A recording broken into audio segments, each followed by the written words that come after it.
Today we're going to talk about parallel structure, also known as parallelism. Parallel structure is when we use coordinating conjunctions and, or, and but to connect two words or phrases in a sentence. And those two words or phrases need to have the same grammatical function. So let me show you what I mean. Our first example sentence is, we put carrots and onions in the soup. We are using and to connect these two words, carrots and onions.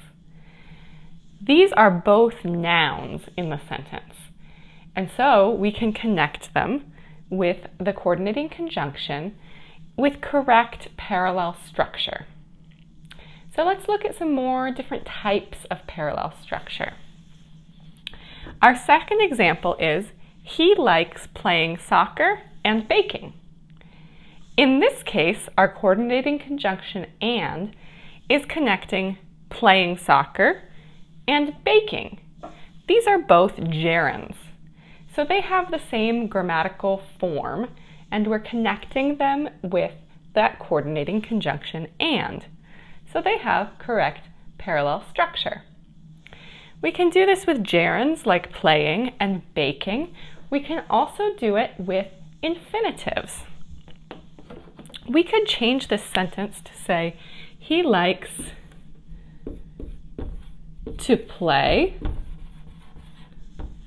He likes to play soccer, but then we need to change this to the infinitive form also. We can say, he likes to play soccer and to bake, but it's actually most common in English to remove this to. But it's still basically that infinitive form, but usually we would say, he likes to play soccer and bake. They're sort of sharing this first two because we know that they're both infinitives. All right, so we can do it with nouns, with gerunds, or with infinitives. Let's look at our third example. She runs or rides her bike every day. In this case, we're using the coordinating conjunction or, and we're connecting runs and rides. I want to show you here that these two verbs need to have the same verb form, the same verb tense. In this case, we're using simple present because we're talking about an everyday habit. So she runs or rides her bike every day. We cannot say she ran or rides her bike every day because that would not be correct parallel structure. We need the same verb form for both parts that are connected by the coordinating conjunction. Our fourth example is, they were running and jumping all day. In this case, you can see we have our past progressive verb, were running, and here we just have this present participle. This is really similar to our deleting of the to. It's very common to delete that second helping verb. The longer form of this sentence would be, they were running and were jumping all day, but most commonly we will delete that second helping verb.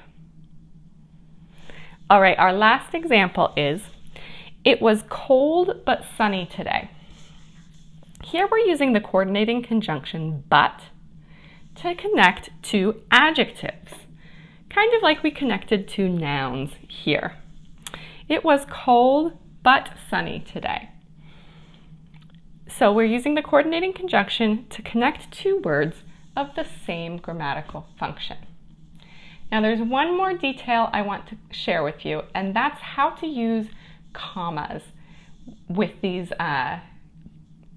coordinating conjunctions with correct parallel structure. And I'll use our first example to show you.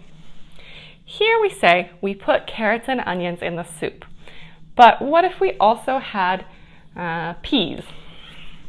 We'll say, we put peas, carrots, and onions in the soup. When we have three things in a list like this, we need to use some commas. We put peas, comma, carrots, comma, and onions in the soup. Some people disagree. They think we do not need this final comma before and. But in my personal opinion, my professional opinion, I think it works better to include the comma before the and in lists like this. You can ask your teacher if they have a different opinion about that. So we'll say we put peas, carrots, and onions in the soup with commas. We can do the same thing, for example, down here. She runs or rides her bike every day. We could say she walks, comma, runs, comma, or rides her bike every day.